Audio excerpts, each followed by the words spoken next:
No war deserves its title. All are less than honorable. Whether defensive maneuvers or reckless acts of faith, the means do not justify the horrors suffered by billions of innocent victims. The Battle of Omaha Beach is such an episode. French, English, and America's youth stormed the beaches in a sweeping critical mass. The results were tragic. 19,000 of them died. Striving to move ahead while misjudging limitations or the faith of something incomprehensible can lead to disaster. War's other name. Making a conscious decision as whether a person should live or die should never be faced by anyone. Yet every battlefield has these experiences. History records that in addressing his troops prior to the liberation we celebrate today, Dwight D. Eisenhower said, "You are about to embark on a great crusade. The eyes of the world are upon you, and the hopes and prayers of liberty-loving people go with you. We will accept nothing less than full victory." We have gathered here to honor the full victory accomplished by more than 150,000 Allied troops who stormed these beaches and cliffs.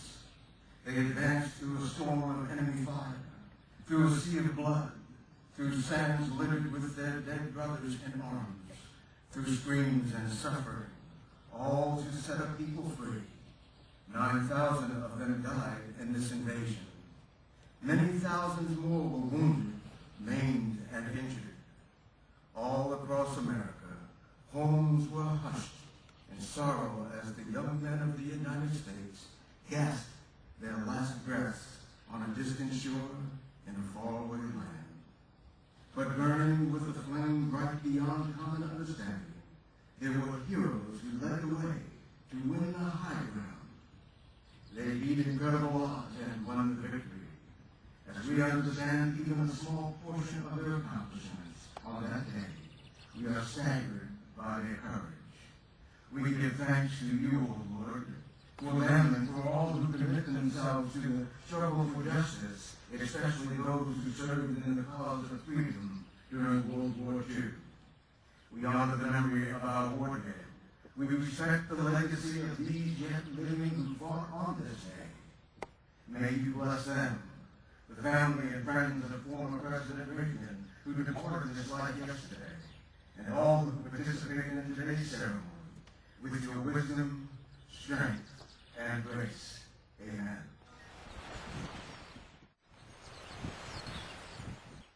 For 60 years ago, on June 6, 1944, American, British, and Canadian forces stormed ashore here to liberate Europe. And at the end of that day, so many had given their lives. The American cemetery overlooking Omaha Beach in Normandy, D-Day plus 60. It has been a day of high ceremony and deep emotion. For 60 years ago, on June 6, 1944, American, British, and Canadian forces stormed ashore here to liberate Europe. And at the end of that day, so many had given their lives. 60 years ago, the alliance was firm and committed to a common enemy, Nazi Germany. Now, 60 years later, there are deep divisions on the issues of war and peace, particularly between France and the United States. I've been coming to Normandy for 20 years, and I thought I'd heard all the stories. 60 years ago, the Americans who came ashore, most of them were in their late teens or early 20s. Many of them had never been in combat. Now they're in their late 70s or mid-80s, and they are fading away every day, and yet they come back here to honor those who fell before the bonds of formed in combat. Are reunited almost every year as well, because in the relationship that was formed in a time of great peril, and now in the autumn of their lives, they show us all the real meaning of the yearning for freedom.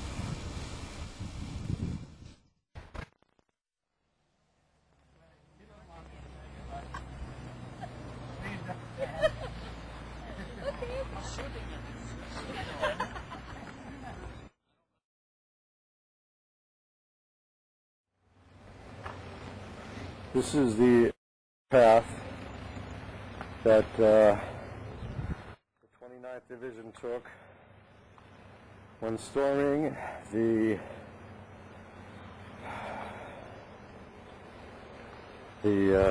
cliffs of Omaha Beach.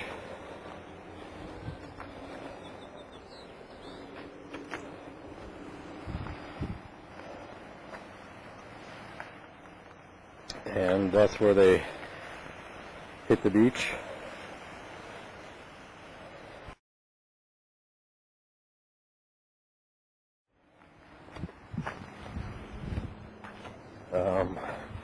They didn't have a chance to sit, but as far as I know, this bunker had already been taken care of. This is a German bunker. And the Ignabic Sea, that's full of peace now.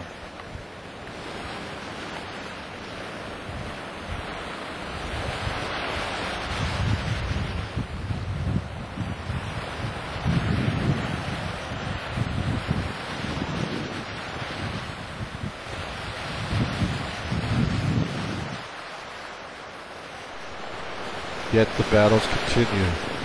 They go on today. People's lives destroyed by out-of-control people, those of whom are in control.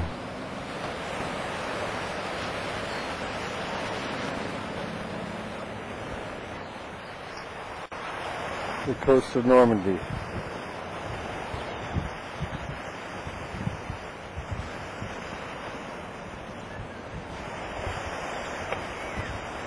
And one of the people who helped liberate it.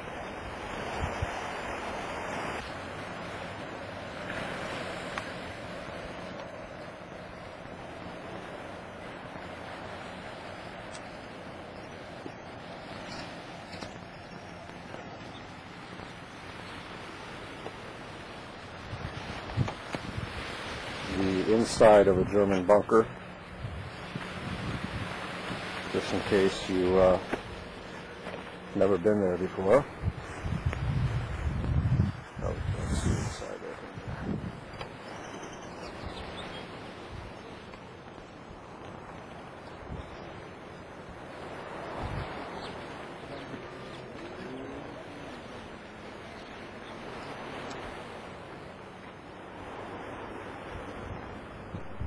Unwitting pawns lay dead because a sociopathic society considers war an answer to righting wrongs.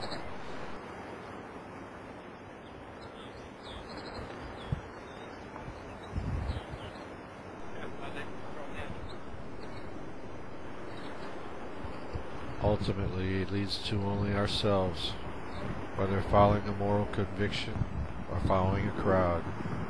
We must ask ourselves, is there a better way? The answer is clear. War is not the answer.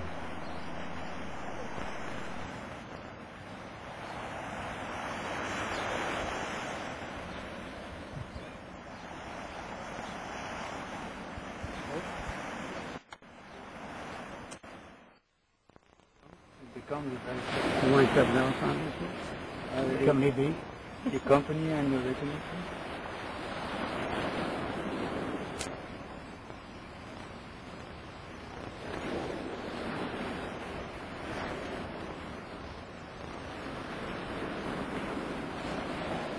Doing the 644.